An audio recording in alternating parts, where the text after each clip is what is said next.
Halo teman-teman semua, selamat datang kembali di 1-2 harian menjadi murid. Nah, kalau kita kemarin baru aja selesain ulangan 17, hari ini kita akan masuk ke ulangan 18 ayat 1 sampai 8 nih teman-teman. Kita akan membahas tentang penghasilan imam dan orang Lewi. Nah, seperti biasa, aku akan bacain dulu bacaan firman Tuhan kita untuk hari ini ya teman-teman. Ulangan 18 ayat 1 sampai 8. Penghasilan imam dan orang Lewi. Imam-imam orang Lewi, seluruh suku Lewi, janganlah mendapat bagian milik pusaka bersama-sama orang Israel dari korban api-apian kepada Tuhan, dan apa yang menjadi miliknya harus mereka mendapat rezeki. Janganlah ia mempunyai milik pusaka di tengah-tengah saudara-saudaranya. Tuhanlah milik pusakanya, seperti yang dijanjikannya kepadanya. Inilah hak imam terhadap kaum awam, terhadap mereka yang mempersembahkan korban sembelihan, baik lembu maupun domba. Kepada imam haruslah diberikan paha depan, kedua rahang, dan perut besar. Hasil pertama dari gandummu, dari anggurmu dan minyakmu, dan bulu guntingan pertama dari dombamu haruslah kau berikan kepadanya. Sebab dialah yang dipilih oleh Tuhan Allahmu dari segala sukumu, supaya ia senantiasa melayani Tuhan dan menyelenggarakan kebaktian demi namanya, dia dan anak-anaknya.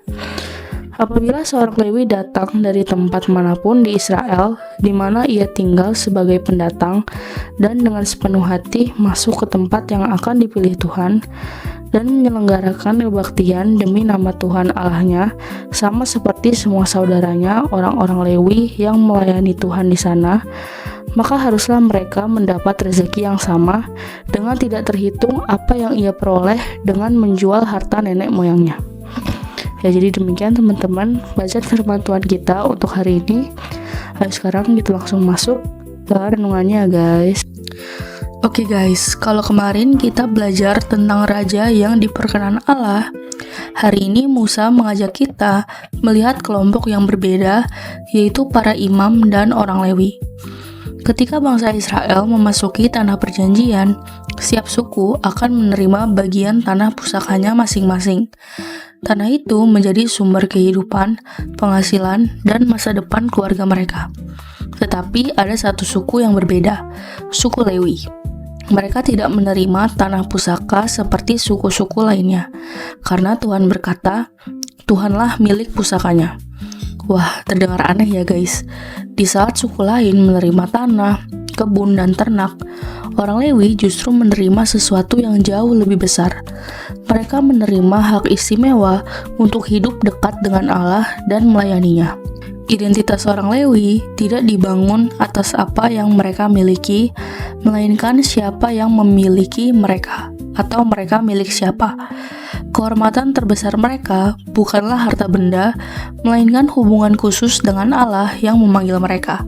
Keren sih. Lalu, apa yang dapat kita pelajari dari bagian ini? Yang pertama, panggilan adalah anugerah Allah. Ayat 5 mengatakan bahwa orang Lewi dipilih oleh Tuhan untuk melayani demi namanya. Mereka tidak mengangkat diri sendiri menjadi imam. Mereka dipanggil.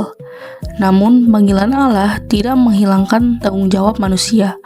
Orang Lewi tetap harus datang, belajar, melayani, dan mengabdikan hidup mereka bagi Tuhan. Di sini kita melihat sebuah prinsip penting. Anugerah Allah dan ketaatan manusia berjalan bersama. Lalu yang kedua, panggilan diberikan untuk melayani, bukan untuk dilayani. Tugas utama imam adalah melayani Tuhan dan umatnya. Mereka menjadi wakil umat di hadapan Allah dan menjadi wakil Allah di hadapan umat. Karena itu, kehidupan seorang imam tidak boleh berpusat pada kehormatan pribadi. Sebaliknya, ia dipanggil untuk memiliki hati seorang pelayan. Semakin dekat seseorang dengan Tuhan, semakin besar pula tuntutan untuk hidup dalam kerendahan hati dan kekudusan. Lalu yang ketiga, Allah memelihara mereka yang melayaninya. Ayat 3, 4, dan 8 menjelaskan bahwa umat Israel harus menopang kebutuhan para imam melalui persembahan mereka. Ini bukan sekedar sistem ekonomi keagamaan.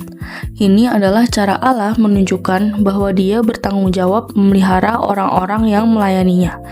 Karena itu, para imam tidak perlu hidup dalam ketakutan mengenai masa depan mereka. Allah yang memanggil adalah Allah yang juga memelihara. Lalu yang keempat, kehormatan sejati lahir dari kesetiaan. Para imam memang memiliki posisi terhormat dalam kehidupan bangsa Israel. Namun, penghormatan itu bukan tujuan pelayanan mereka. Wibawa mereka lahir dari kesetiaan kepada Allah. Demikian juga hari ini, pengaruh rohani yang sejati tidak lahir dari jabatan, melainkan dari karakter yang dibentuk oleh Tuhan. Ketika kita membaca bagian ini dalam terang perjanjian baru, kita diingatkan bahwa melalui Kristus, setiap orang percaya dipanggil menjadi bagian dari imamat yang rajani. Kita dipanggil untuk mewakili Kristus di dunia dan menghadirkan karakternya dalam setiap ruang kehidupan kita. Ya, jadi demikian teman-teman renungan kita untuk hari ini. Sekarang aku mau ajak kalian untuk merefleksikan nih guys. Yang pertama, right thinking. Allah adalah pribadi yang memanggil umatnya untuk melayaninya. Ia tidak hanya memberikan tugas, tetapi juga memberikan dirinya sebagai bagian pusaka yang terbesar bagi umatnya. Allah yang memanggil juga Allah yang memelihara. Lalu yang kedua, right feeling. Biarlah hati kita dipenuhi rasa syukur karena dipanggil menjadi milik Tuhan.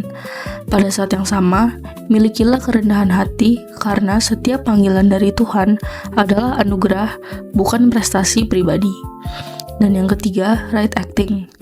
Hiduplah sebagai wakil Kristus di tempat Tuhan menempatkanmu hari ini. Di kantor, kampus, sekolah, rumah, maupun pelayanan, kerjakan semuanya seperti untuk Tuhan. Biarlah orang melihat karakter Kristus melalui perkataan, keputusan, dan tindakan kita. Nah lalu, pertanyaan reflektif untuk hari ini ada 3 nih guys. Yang pertama, apa yang kamu pelajari tentang karakter Allah dari perikop ini? Lalu yang kedua, apakah kamu melihat panggilan hidupmu sebagai anugerah atau sekedar tanggung jawab? Dan yang ketiga, bagaimana kamu dapat menjadi representasi Kristus yang lebih nyata di tempat Tuhan menempatkanmu saat ini? Seperti biasa, teman-teman boleh jawab sendiri, atau kalau mau komen di bawah jawaban kalian juga boleh banget ya guys. Ya jadi segitu aja seteduh kita untuk hari ini. Sekarang aku mau pimpin kita dalam doa penutup ya teman-teman. Teman-teman mari kita berdoa. Tuhan, terima kasih karena Dikau telah memanggilku menjadi milik-Mu dan melibatkan aku dalam pekerjaan-Mu. Tolong aku untuk setia menjalankan panggilan yang Dikau berikan. Ajarku memiliki hati seorang pelayan, mempercayai pemeliharaan-Mu, dan memuliakan nama-Mu melalui seluruh hidupku. Dalam nama Yesus aku berdoa. Amin. Tetap semangat guys, Tuhan Yesus beserta kita. Thank you for watching and see you in the next video. Bye-bye.